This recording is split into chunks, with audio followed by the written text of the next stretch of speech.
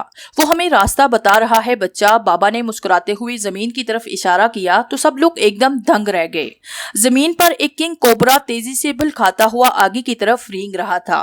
1.5-2 گھنٹے کی مسافت کے بعد وہ اپنے مطلوبہ آشیانے کے باہر کھڑے تھے۔ وہ ایک سیاہ رنگ کی گنبد نما چھوٹی سی عمارت تھی۔